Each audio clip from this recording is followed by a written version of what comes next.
Thank you. Thank God. All right, we're done with the big wigs, so we can relax a little bit, okay? There's going to be no more managers talking, I promise. It's not going to be that kind of a day today.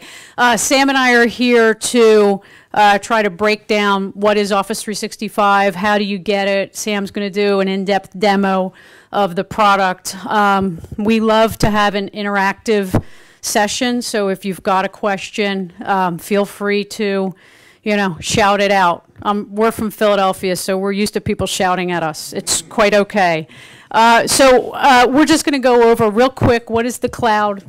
We have this kind of information in the program. I wish I didn't have to hold this. All right, how's that? At least I can just hold this, right? I'm good? Oh, I'm not putting it on my head, sir. I'm sorry. No. This does not look good in a hat. So a quick overview of the cloud. Everybody knows what the cloud is, right? Raise your hand if you don't know what the cloud is, right? Okay. So the cloud is a marketing term that was made up by technology people to sell you more things, right? Basically, it means anything that we can do on the internet, web services, that kind of a thing. We're all cloud consumers. We do cloud when we download music from the internet, when we surf, when we have our personal email accounts, et cetera, et cetera. I promise you it's not going to be this rudimentary. I just have to cover it. So how does cloud technology impact charities and NGOs? What do you call yourselves here? Nonprofits, NGOs, charities, social enterprises, NGOs? Okay, great. Why does cloud help NGOs? It's like Pat said. If we can take technology out of your office and make it somebody else's responsibility, then you can run your business, you can help people, you can do all of that good work that you do. Because you have nothing to own. You don't have to buy a server anymore. You don't have to worry about all that kind of infrastructure stuff that you have to purchase. You can do rapid deployment. I know that a lot of our customers in the United States have different funding streams. So they may the government might come to them and say, we need you to take over this other program or add a program, which means we have to have 10 more staff, 10 more caseworkers in the field. When we have a server in the closet, it's harder to get 10 more people or another office deployed. With cloud, it's much easier to do that. We just grab 10 more licenses from Microsoft or from whoever and send that out and let our workers get right on target there. The ability to use less powerful clients. Instead of having software that we had a heavy load on the workstation itself, and we had to buy workstations for thousands of kroners. How much is a basic workstation cost, in kroners? 5,000 kroners? Yeah. So instead of having to buy a workstation for 5,000 plus kroners, we can find a workstation for our caseworkers or for our office workers that's less than that, because it doesn't have to be as powerful to load all the software locally. So it saves us a little bit more money, and we could put that into programs. Microsoft and other cloud providers do way better security than we ever could. We have servers that literally walk out the door. People just go in and take them and leave. We live in Philly. Did I tell you? Philadelphia, did I tell you that? So we have... they have better security. They've got guard dogs and all kinds of things. Don't you have guard dogs? Big fences, guard dogs, some sort of machine gun thing. Yeah, all of that. So we don't have that kind of problem with the Microsoft Cloud Data Center, which I'm going to show you a picture of in a minute. Backup and recovery, disaster planning. We don't have to worry about, did we back the server up last night? What happens if the server crashes? Can we recover? Microsoft's got all that covered in those data centers. They don't lose your data, right? Yeah, they don't lose your data because they've got redundant copies of your data in different data centers around the, around the EU. So you don't have to worry about that as well. So there are some reasons that the nonprofits or NGOs want to go to the cloud. I'm going to show you a quick picture here of something that shows what Pat was talking about earlier. instead of worrying about, we used to spend 63% of our budgets on just maintaining this thing that was sitting in a closet somewhere. And now what we want to do is spend 63% of our budget on actually moving the program forward using IT. So this is all in a deck that the slide deck you're going to get. So I don't want to cover it too much right now because I want to get into the Office 365 and the cloud platform stuff. So this is the Microsoft Cloud. I thought, and I know it's an old one, but it's the one that is easiest for me to point out. If anybody wanted to know what the cloud looked like, this is it.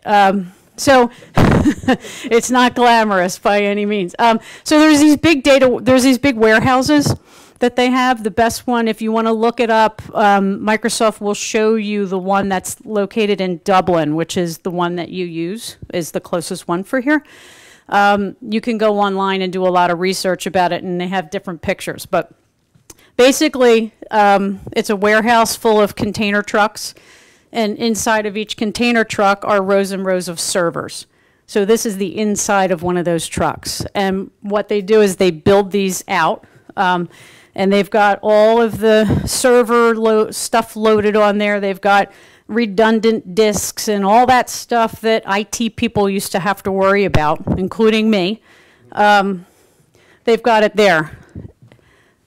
So each one of these little things might have your mailbox or your Office 365 files or your Microsoft Dynamics CRM data in here. And the way that it works is that, and the reason that the cloud has become available to nonprofits and to consumers in general at a low cost is because Microsoft has invested quazillions of dollars. Is that a word in Swedish? Quazillions? Yeah, okay, good. Yeah, the cajillions of dollars into multiple data warehouses like this. And what they do is they just let those servers run. They put your stuff on there. They move it around. There's about 10 copies of your stuff on 10 different servers in 10 different containers or in 10 different data warehouses around the EU, so that if anything goes wrong with this server or that hard drive or that container truck or this data center, you're still operational. And that's the whole point here. They've made that investment, and they're at a volume now where the price is good for us. Any questions about that? You can have that slide. This next slide, people from Microsoft gave me, and there's like a whole bunch of animation and stuff, like, oh, look, there's your data, woohoo, right? So showing you the multiple data centers and the nodes that are closest to you. When you provision, we're not going to show you the United States, who cares? So we'll talk about two things with the Microsoft Cloud. One of them is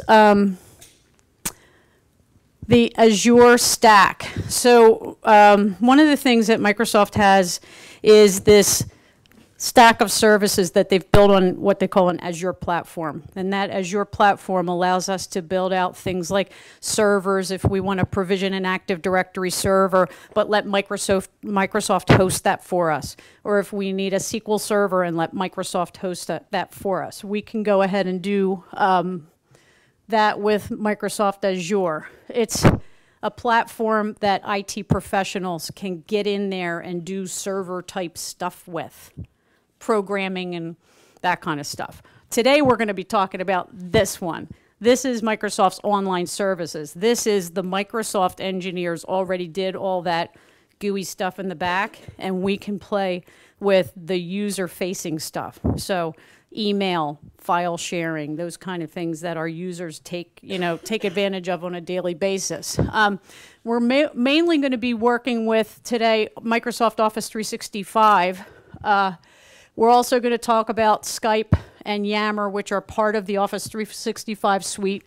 But there's other ones too. There's Microsoft Dynamics CRM online. Has anybody heard of that one? I have a slide about it. Good. Power BI, anybody? Business Intelligence? Okay, good. Microsoft Project management software, okay. and Visio. Visio is a diagramming software. So all of these are available on the Microsoft Online services now, which is terrific, because this is the point, again, that Pat was trying to make. The Microsoft Cloud continues to add products and services so that we're using not just email, not just file sharing, but now we can do other things online as well, like CRM, data management, right? Contact management, that kind of thing. Do collaboration with Yammer and Skype for Business, all that kind of stuff. So I'll show it to you in a minute. Can we just pretend that that's my name? So with the Microsoft Office 365, there's basically these 4 components to Microsoft Office 365. You get a license, and that license allows you to do these things. Each one of your users gets a license, and each one of your users gets a 50 gigabyte Exchange-based email box that you can use Outlook, Outlook web app, or a mobile device to connect to your email. How many use Exchange now? Exchange server now, okay? So just for that reason alone, you can get rid of your Exchange server and move to Office 365. All of your users will have the same functionality. They'll have a 50 gigabyte mailbox. Of those who raised their hand about Exchange, how many of you give your users a 50 gigabyte mailbox, right? Nobody's raising their hand. Let it be known, videotape guy, nobody raised their hands on that one, okay? So nobody raises their hands. Microsoft's going to give you a 50 gigabyte mailbox, okay, for that. All the same functionality. It's actually a better server. So their servers right now are on Exchange 2013. Every time there's an update, they just make the update. You don't have to reinstall software and do all that kind of stuff. File storage and collaboration. We're using 2 server functionalities, not technically speaking. One of them is SharePoint Online. So SharePoint Online will allow you to store your files online, collaborate with other people, do all that kind of stuff. We'll talk about that in a minute. Use Office web apps to make that connection. And then personal cloud storage using OneDrive for Business. I didn't write for business because it's too long. OneDrive for Business is the name of it, okay? OneDrive for Business allows each one of your licensed users to store up to a terabyte of data online and sync that to a local folder on their local workstation. Now, the caveat is you have to have a terabyte of space on your local workstation to actually do the syncing, but, right? And you may read that unlimited. Okay, there's it'll be unlimited. If it's not already unlimited, it will be unlimited. Right now it's 1 gigabyte. So we can look at that later. So that's 1 terabyte. 1 terabyte of online storage per licensed user. 50 gigabyte mailbox, right? So you're starting to see why they need container trucks, right? The other thing that it comes with is communication tools. So the communication tools, Link, has anyone used Link, Microsoft Link? Okay, has it changed suddenly on you and now it's called Skype for Business, right? Mine did, which is good, right? So Link or Skype for Business allows your users to communicate with each other via instant messaging so they can chat each other. They do presence online, so if they have something on their Outlook calendar and you open up Link, it'll tell you that they're unavailable for a phone call or a video chat. You can do video chats with Link. You can do instant messaging with Link. You can also host web meetings with Link. So if you wanted to present to a team, like we're doing now, like you didn't have to come here. We could have just done this through Link. And you could have all stayed home in your pajamas, but you wouldn't have gotten the lunch. So because of the lunch, we're not using the Link. You can also do group conversations with Yammer. Has anyone tried Yammer yet? Right? I thought Yammer was the dumbest thing on earth until we started using it, and now we're like all in love with it. We're in love with it. Yammer is like an internal private social network for your employees. So things that you might want volunteers to post. How many use volunteers to go do things for your organization, right? So you've got a volunteer that's out in the field. Maybe he or she are registering people for the race or the 5K walk or something like that. You want that volunteer to be engaged with your organization. You want them to be taking pictures of the runners and the racers, but you don't want that volunteer necessarily posting those photos to the world on the Instagram or the Facebook. You want them to post it to Yammer so that somebody within your organization can then repurpose that and maybe make the message go out in a better way or a repurposed way. Great use of Yammer right there. A lot of our clients are using that exact same thing. So all their volunteers are yammering the great work that they do, and then that's being repurposed out. So those things are all included with your Office 365 licensing. And then there's this, the Office 2013 apps, Word, Excel, PowerPoint, Publisher, OneNote, et cetera, that come as an addition to this. This is what Microsoft promotes, and this is why I get phone calls all day. I want to upgrade my Word. Can I get Office 365? Well, yes, you can, but that's not the purpose. Okay? So these things think of as back office suite. This thing think of as an addition to. So upgrading Word, Excel, PowerPoint. We're moving from we buy the software and install it locally, so we get volume licensing. Who doesn't use Techsoup yet to get their donation? All right. Oh, two. Okay, there's two. You got them? So that's all that comes with Office 365. In about 3 minutes, Sam's going to demo all this. Okay. Just checking. One of the newer products that Microsoft has made available to nonprofits and NGOs at discounted pricing structure is Microsoft Dynamics CRM. CRM stands for Constituent Relationship Management, or Customer Relationship Management, or Client Relation, put whatever C you want to put in there. Relationship Management, right? So this tool could take place of a donor management system, or a contact management system, or a volunteer management system, or anybody that you want to keep in touch with and track your contact with can be done in Microsoft Dynamics CRM. Microsoft Dynamics CRM, if you get that in your, if you provision those licenses out within Office 365, your users get to open up Outlook and have a little thing there that says Dynamics CRM. So anytime they want to type a message or, send an email out to somebody that's in their contact list, that'll be tracked in Dynamics CRM.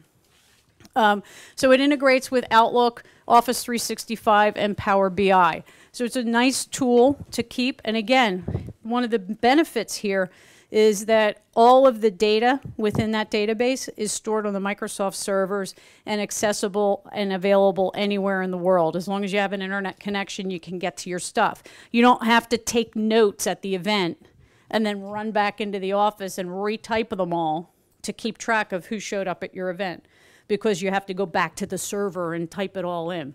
You can just do that right at the event if you've got wireless. So anyway, that's Dynamics CRM. This is Power BI. Power BI is business intelligence. It allows you to take data and make visualization with the data. So imagine you've got data that comes in about homeless in Sweden, and you want to say, where can we send our volunteers or our caseworkers that they're going to make the most good? If you pull that data into Power BI, you can visualize that on a map or a graph and show where we need the most services. Okay, so it's a pretty cool tool. Again, available as a license within the Office 365 console now. Same thing with Microsoft Project. I'm not going to go too deep into this, but Microsoft Project is available right within your Office 365 window, and so is Microsoft Visio. So you can do Visio online now and make your Oh, these are, obviously, anything that you see here is US dollars, because I can't do the kroner conversion. I think I've been ripped off for the last 2 days. So it was like, oh, that'll be 45,000 kroner. I'm like, okay, here you go. I'll take that Diet Coke. You know, I don't know. All right, Sam, you're up.